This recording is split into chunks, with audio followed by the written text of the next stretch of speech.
ਸਾਡੇ ਨਾਲ ਮੌਜੂਦ ਨੇ ਯੂਸੀ ਵਣੀਆਂਵਾਲਾ ਦੇ ਸਦਰ ਪਾਕਿਸਤਾਨ ਤਹਿਰੀਕ ਇਨਸਾਫ ਹਾਜੀ ਅਬਦੁਲ ਰਜ਼ਾਕ ਸਾਹਿਬ।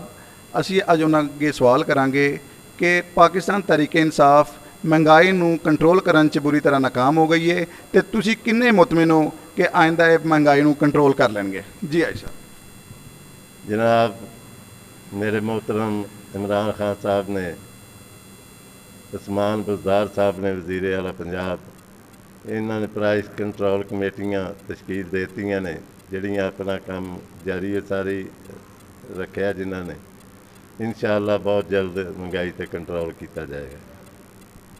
ਤੇ ਸਰ ਤੁਸੀਂ ਹਕੂਮਤ ਦੀ ਪਾਲਿਸੀਆਂ ਤੋਂ ਕਿੰਨੇ ਮੁਤਮਿਨ ਹੋ ਕਿ ਆਇੰਦਾ ਜਨਾਬ ਇਹ ਆਪਣੇ ਜੋ ਟਾਰਗੇਟ ਜਿਹੜੇ ਨੇ ਉਹਨਾਂ ਨੂੰ ਪੂਰਾ ਕਰਨ ਦੇ ਵਿੱਚ ਕਾਮਯਾਬ ਹੋ ਜਾਣਗੇ? भाई गल ये कि जो कुछ पिछलियां हुकूमतां दा कीता सी मर के वो सीधा पधरा होया। हुण इमरान खान साहब की स्ट्रगल, पूरी कैबिनेट की स्ट्रगल जिहड़ी है उन्होंने तो पूरा कंट्रोल किया और इंशाअल्लाह ताला तुसीं वेखोगे कि आइंदा दे 2-3 सालों दे विच पाकिस्तान तरक्की च कित्थे जांदा है। ਹਾਜੀ ਸਾਹਿਬ, ਜਿਵੇਂ ਇੱਕ ਵਿਜ਼ਨ ਲੈ ਕੇ ਟੁਰੀ ਸੀ ਪਾਕਿਸਤਾਨ ਤਰੀਕੇ ਇਨਸਾਫ ਕਿ ਅਸੀਂ ਕਰਪਸ਼ਨ ਨੂੰ ਜ਼ੀਰੋ ਕਰ ਦਿਆਂਗੇ, ਲੇਕਿਨ ਆਏ ਦਿਨ ਕੋਈ ਨਾ ਕੋਈ ਨਵਾਂ ਸਕੈਂਡਲ ਜਿਹੜਾ ਗੁਜਰਾਂਵਾਲੇ 'ਚ ਬਣਦਾ ਪਿਆ, ਉਹਦੀ ਤੁਸੀਂ ਕਿੰਨੇ ਕੁ ਮੁਤਮਿਨ ਹੋ ਆਪਣੀ ਹਕੂਮਤੀ ਕਾਰਕਰਦਗੀ ਦੇ ਕਿ ਜਿਹੜੀ ਹੈ ਤੁਸੀਂ ਕਰਪਸ਼ਨ ਨੂੰ ਖਤਮ ਕਰ ਸਕਦੇ? राजा साहब गल ये कि अज का नहीं 47 साल का पिछला ये जड़ा मवाद इकट्ठा होया ये तो कुछ टाइम लगेगा। इंशाअल्लाह ताला मैनूं उम्मीद है कि अल्लाह के घर च कि अपने टंडोर दे विच इमरान खान साहब जिहड़े ने पूरा ये होल्ड करनगे और यही विजन लैके तो हुकूमत च आए सन और इंशाअल्लाह कामयाब होणगे। ਔਰ ਜਿਹੜੇ ਤੁਹਾਡੇ ਗੁਜਰਾਂਵਾਲੇ ਦੇ ਸਿਆਸੀ ਰਹਿਨੁਮਾ ਨੇ ਜਿਹੜੇ ਲੀਡਰਾਂ 'ਚ ਸ਼ੁਮਾਰ ਹੁੰਦੇ ਨੇ ਉਹਨਾਂ ਦੀ ਕਾਰਗਰਦਗੀ ਤੋਂ ਤੁਸੀਂ ਕਿੰਨਾ ਮੁਤਮਿਨ ਹੋ? ਜਦਕਿ ਸਾਡੇ ਸਾਹਮਣੇ ਤੇ ਉਹਨਾਂ ਦਾ ਸਿਰਫ ਕਿ ਅਫਸਰਾਂ ਨਾਲ ਸੈਲਫੀਆਂ ਬਣਵਾ ਲਈਆਂ, ਲੇਕਿਨ ਜੋ ਆਵਾਮ ਦੀ ਖਿਦਮਤ ਵਾਸਤੇ ਉਹ ਬਿਲਕੁਲ ਜ਼ੀਰੋ ਨਜ਼ਰ ਆ ਰਹੇ ਨੇ। ਤੁਹਾਡਾ ਕੀ ਇਹਦੇ ਬਾਰੇ ਖਿਆਲ ਹੈ? इंशाअल्लाह जी, मेरे जिन्ने भी लीडरान ने सिटी सदर दे टिकट होल्डर जिन्ने भी ने सारे ही बहुत मेहनत करते पे ने और इंशाअल्लाह मैनूं उम्मीद है अल्लाह के फजल करम च हाली मुकम्मल तौर पर कंट्रोल नहीं होया और इंशाअल्लाह हो जाएगा। 100% उम्मीद है ये कि हो जाएगा। ਔਰ ਹਾਜੀ ਸਾਹਿਬ, ਤੁਸੀਂ ਆਪਣੇ ਹਲਕੇ ਜਿਹੜੀ ਯੂਸੀ ਵਣੀਆਂਵਾਲਾ ਹੈ ਇਹਨਾਂ ਵਿੱਚ ਕਿਹੜੇ ਮਸਾਇਲ ਨੇ ਜਿਹੜੇ ਤੁਸੀਂ ਅਜੇ ਤੱਕ ਹੱਲ ਨਹੀਂ ਕਰ ਪਾਏ ਹੈ ਤੇ ਉਹ ਬਹੁਤ ਜ਼ਰੂਰੀ ਨੇ ਇਹਦੇ ਹੱਲ ਵਾਸਤੇ? ਤੁਹਾਡੇ ਹਲਕੇ ਦੇ ਵਿੱਚ ਥਾਣਾ ਜਨਾਹ ਰੋਡ ਔਰ ਥਾਣਾ ਅਰੂਬ ਵੀ ਆ ਰਿਹਾ, ਲੇਕਿਨ ਉੱਥੇ ਹਾਲਤ ਇਸ ਤਰ੍ਹਾਂ ਦੀ ਹੈ ਕਿ ਕੋਈ ਵੀ ਸਾਇਲ ਜਾਂ ਪੁਲਿਸ ਮੁਲਾਜ਼ਮ ਪੈਦਲ ਚੱਲ ਕੇ ਉੱਥੇ ਜਾ ਨਹੀਂ ਸਕਦਾ ਜਿੰਨਾ ਕੋ ਪਾਣੀ ਉੱਥੇ ਖੜਾ ਹੈ। ਇਹਦੇ ਬਾਰੇ ਕੀ ਹਿਕਮਤ ਅਮਲੀ ਜਾਂ ਕੀ ਕਰ ਰਹੀ ਹੈ ਜਨਾਬ ਤੁਹਾਡੀ ਗੌਰਮੈਂਟ?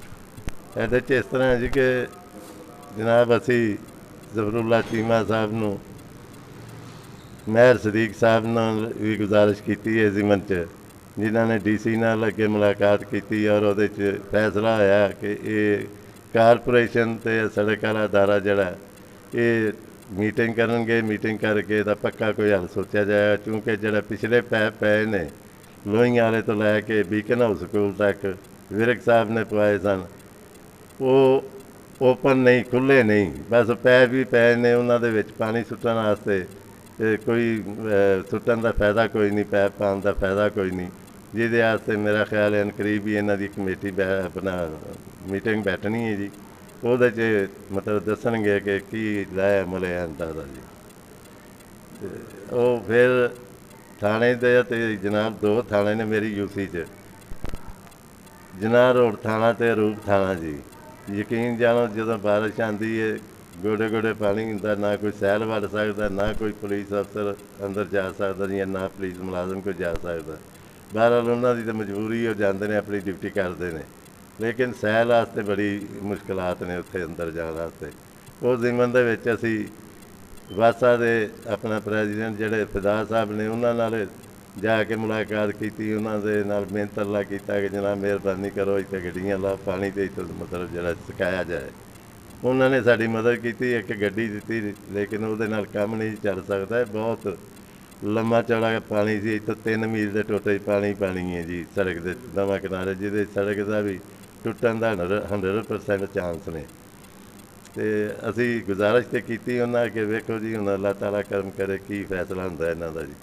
ਜਿਉਂ ਹੀ ਫੈਸਲਾ ਕੋਈ ਹੁੰਦਾ ਤੇ ਫੇਰ ਹੀ ਕੋਈ ਮੁਸੀਬਤ ਤੋਂ ਜਾਨ ਛੁੱਟ ਸਕਦੀ ਹੈ।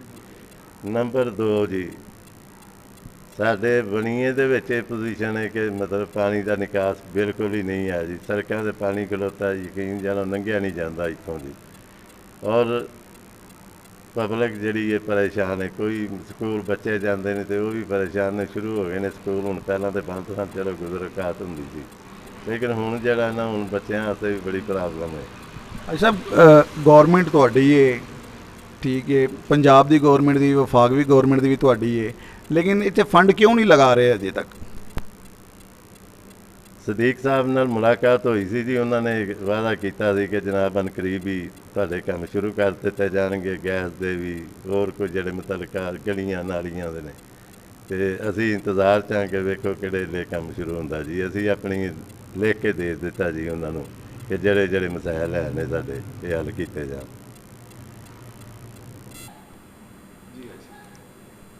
ਮੇਰੀ ਯੂਸੀ 'ਚ ਵਣੀਆਂ ਵਾਲੇ 'ਚ ਇੱਕ ਪਿੰਡ ਨਹਿਰੋ ਪਾਰ ਚੱਕ ਖਿਜ਼ਰ, ਉਹਦੀ ਬੱਚੀਆਂ ਦੇ ਸਕੂਲ ਦੀ ਛੱਤ ਅਰਸਾ ਦਰਾਜ਼ ਤੋਂ ਖਰਾਬ ਹੈ। ਜੇ ਬਾਰਿਸ਼ ਆਉਂਦੀ ਹੈ ਤਾਂ ਬੱਚੀਆਂ ਦਾ ਕੋਈ ਹਾਲ ਨਹੀਂ। ਉਸ ਤਰ੍ਹਾਂ ਵੀ ਉਹਦਾ ਖਤਰਾ ਹੈ ਕਿ ਪਤਾ ਨਹੀਂ ਅੱਜ ਡਿੱਗਦੀ ਹੈ ਸਵੇਰੇ ਡਿੱਗਦੀ, ਕੋਈ ਵੱਡਾ ਹਾਦਸਾ ਵੀ ਪੇਸ਼ ਆ ਸਕਦਾ। ਉਹਦੇ ਵਾਸਤੇ ਕੀ ਕੀਤਾ ਜੀ ਸਾਹਿਬ? ਉਹਦੇ ਵਾਸਤੇ ਸਦੀਕ ਸਾਹਿਬ ਨੂੰ, ਜਿਹੜੇ ਕਿ ਸਾਡੇ ਟਿਕਟ ਹੋਲਡਰ ਨੇ, ਉਹਨਾਂ ਅੱਗੇ ਦਰਖਾਸਤ ਕੀਤੀ ਹੈ। ਜ਼ਫਰੁੱਲਾ ਚੀਮਾ ਸਾਹਿਬ ਅੱਗੇ ਕੀਤੀ ਹੈ, ਜ਼ਹੀਰ ਪਿੰਡਰ ਸਾਹਿਬ ਅੱਗੇ ਕੀਤੀ ਹੈ ਕਿ ਮਿਹਰਬਾਨੀ ਕਰੋ। ਸਿਟੀ ਵਾਲਿਆਂ ਅੱਗੇ ਕੀਤੀ ਹੈ ਜੀ ਕਿ ਸਾਡੀ ਇਹ ਜਿਹੜੀ ਮੁਸ਼ਕਲ ਹੱਲ ਕਰੋ ਜੀ। ਇਸ ਤੋਂ ਇਲਾਵਾ ਪਾਣੀ ਦਾ ਜਿੰਨਾ ਸਾਡਾ ਨਿਕਾਸ ਹੈ, ਹਾਲਾਂਕਿ ਬਿਲਕੁਲ ਨਹਿਰ ਨਾਲ ਲੱਗਦੀ ਹੈ, ਪਾਣੀ ਦਾ ਨਿਕਾਸ ਕੋਈ ਨਹੀਂ। ਸੜਕਾਂ 'ਤੇ ਜਗ੍ਹਾ ਜਗ੍ਹਾ 'ਤੇ ਪਾਣੀ ਖਲੋਤਾ ਜੀ। ਉਹਦੀ ਵਜ੍ਹਾ ਨਾਲ ਜਿਹੜਾ ਪੀਣ ਵਾਲਾ ਪਾਣੀ ਹੈ ਉਹਦੇ 'ਤੇ ਵੀ ਅਸਰਅੰਦਾਜ਼ ਹੋਇਆ। ਅਸੀਂ ਨਹਿਰ ਤੋਂ ਜਾ ਕੇ ਪਾਣੀ ਲਿਆ ਕੇ ਤੇ ਪੀਂਦੇ ਹਾਂ। ਇੱਥੇ ਪਾਣੀ ਜਿਹੜਾ ਬੜਾ ਖਰਾਬ ਹਾਲਤ 'ਚ। ਅਤੇ ਕੋਸ਼ਿਸ਼ ਕਰਨਾ ਪਿਆ ਕਿ ਮਤਲਬ ਜਿਹੜਾ ਇਹ ਵੀ ਹੱਲ ਕੀਤਾ ਜਾਏ। ਜਿੱਥੇ ਤੱਕ ਮੈਨੂੰ ਜਾਣਾ ਪਿਆ ਮੈਂ ਇਨਸ਼ਾ ਅੱਲਾਹ ਤਾਲਾ ਜਾਵਾਂਗਾ ਔਰ ਇਹ ਮਸਲੇ ਹੱਲ ਕਰਾਂਗਾ ਜੀ। ਔਰ ਯੂਸੀ ਯੂਨੀਅਨ ਕੌਂਸਲ ਦਾ ਦਫ਼ਤਰ ਹੈ ਜੀ, ਉਹ ਰੂਪ ਅਟੈਚ ਕਰ ਦਿੱਤਾ, ਜਿਹੜਾ ਕਿ ਸਾਡੇ ਪਿੰਡ ਦੀ ਆਬਾਦੀ 17-18 ਹਜ਼ਾਰ ਹੈ। ਇਹਨਾਂ ਨੂੰ ਬੜੀ ਪਰੇਸ਼ਾਨੀ ਹੈ। ਯੂਸੀ ਵਾਲਿਆਂ ਨੂੰ ਦੂਸਰੇ ਪਿੰਡ ਵੀ ਜਿਹੜੇ ਨਾਲ ਲੱਗਦੇ ਨੇ ਜੀ ਮੇਰੇ, ਅਬਦਾਲ, ਸੰਗੋਵਾਲੀ, ਚੱਕ ਖਿਜ਼ਰ, ਆਪਣਾ ਬਿਸਮਿल्ला ਕਲੋਨੀ ਜੀ, ਸਰਦਾਰ ਟਾਊਨ, ਬਲਾਲ ਟਾਊਨ, ਇਹਨਾਂ ਨੂੰ ਰੂਪ ਜਾਣਾ ਪੈਂਦਾ ਜੀ, ਜਦੋਂ ਕਿ ਪਹਿਲਾਂ ਆਲਰੇਡੀ ਬਣੀਏ 'ਚ ਯੂਸੀ ਕੰਮ ਕਰ ਰਹੀ ਸੀ। ਅਤੇ ਇਹ ਬੜੀ ਮੁਸ਼ਕਿਲ ਹੈ। ਇਹਦੇ ਵਾਸਤੇ ਵੀ ਮੈਂ ਸਟਰਗਲ ਕਰਨਾ ਪਿਆ ਕਿ ਜਾ ਕੇ ਮਤਲਬ ਆਪਣੇ ਅਫਸਰਾਂ ਨੇ ਬਾਲਾ ਕੇ ਰਿਕੁਐਸਟ ਕਰਾਂ ਕਿ ਜਨਾਬ ਮਿਹਰਬਾਨੀ ਕਰੋ ਅਤੇ ਸਾਡਾ ਜਿਹੜਾ ਇਹ ਮਸਲੇ ਹੱਲ ਕਰੋ ਜੀ। ਮੇਰੀ ਸਾਜਿਦ ਸਾਹਿਬ ਆਪਣੀ ਇੰਨੀ ਕੁ ਕੋਸ਼ਿਸ਼ ਹੈ, ਅੱਲਾ ਦੇ ਫਜ਼ਲ ਕਰਮ ਨਾਲ। ਇਹ ਡੇਰਾ ਤੁਸੀਂ ਵੇਖਿਆ ਕਿ ਇਹ ਸੁਬਾਹ ਖੁੱਲ੍ਹਦਾ 6 ਵਜੇ ਅਤੇ ਰਾਤ 1 ਵਜੇ ਤੱਕ ਇਹ ਡੇਰਾ ਖੁੱਲ੍ਹਾ ਹੁੰਦਾ, ਜਿੱਥੇ ਮੈਂ ਬੈਠਾ ਹੁੰਦਾ ਔਰ ਦਿਨ ਰਾਤ ਮੈਂ ਲੋਕਾਂ ਦੇ ਮਸਾਇਲ ਸੁਣਦਾ। ਜਿੱਥੇ ਤੱਕ ਲੋਕਾਂ ਦੇ ਮਸਲੇ ਨੇ, ਮਸਾਇਲ ਨੇ, ਮੈਂ ਹੱਲ ਕਰਨਾ। ਅਤੇ ਅੱਲਾਹ ਤਾਲਾ ਨੇ ਮੈਨੂੰ ਇਹ ਹਿੰਮਤ ਦਿੱਤੀ ਹੈ। ਮਜ਼ੀਦ ਮੈਂ ਇਹਦੇ 'ਤੇ ਜਿਹੜਾ ਕੋਸ਼ਿਸ਼ ਕਰਨਾ ਪਿਆ ਕਿ ਜਿੰਨੇ ਕੰਮ ਬੰਦਿਆਂ ਦੇ ਕੰਮ ਆ ਸਕਾਂ ਮੈਂ ਆਵਾਂ ਜੀ, ਅਤੇ ਆਪਣੀ PTI ਨੂੰ ਮਤਲਬ ਸਟਰਾਂਗ ਕਰਾਂ ਜੀ। ਇਸ ਸਨ ਸਾਡੇ ਨਾਲ ਸਿਆਸੀ ਔਰ ਸਮਾਜੀ ਸ਼ਖਸੀਅਤ ਪਾਕਿਸਤਾਨ ਤਹਿਰੀਕ ਇਨਸਾਫ ਹਾਜੀ ਅਬਦੁਰ ਰਜ਼ਾਕ ਸਾਹਿਬ, ਜਿਨ੍ਹਾਂ ਨੇ ਆਪਣੇ ਹਲਕੇ ਦੇ ਮਸਾਇਲ ਬਾਰੇ ਆਗਾਹ ਕੀਤਾ ਔਰ ਉਹ ਭਰਪੂਰ ਕੋਸ਼ਿਸ਼ ਕਰ ਰਹੇ ਨੇ ਔਰ ਆਵਾਮ ਵੀ ਹਲਕੇ ਦੀ ਮੁਤਮਿਨ ਨੇ ਕਿ ਹਾਜੀ ਸਾਹਿਬ ਬਹੁਤ ਅੱਛੀ ਤਰ੍ਹਾਂ ਵਰਕ ਕਰਦੇ ਨੇ ਪਏ ਅਤੇ ਇਨਸ਼ਾਅੱਲਾ ਉਹ ਜਿੰਨੇ ਵੀ ਸਾਡੇ ਮਸਾਇਲ ਨੇ ਉਹ ਹੱਲ ਕਰਨਗੇ। कैमरामैन बिलाल अली के साथ राना साजिद, प्राइम न्यूज़ गुजरात।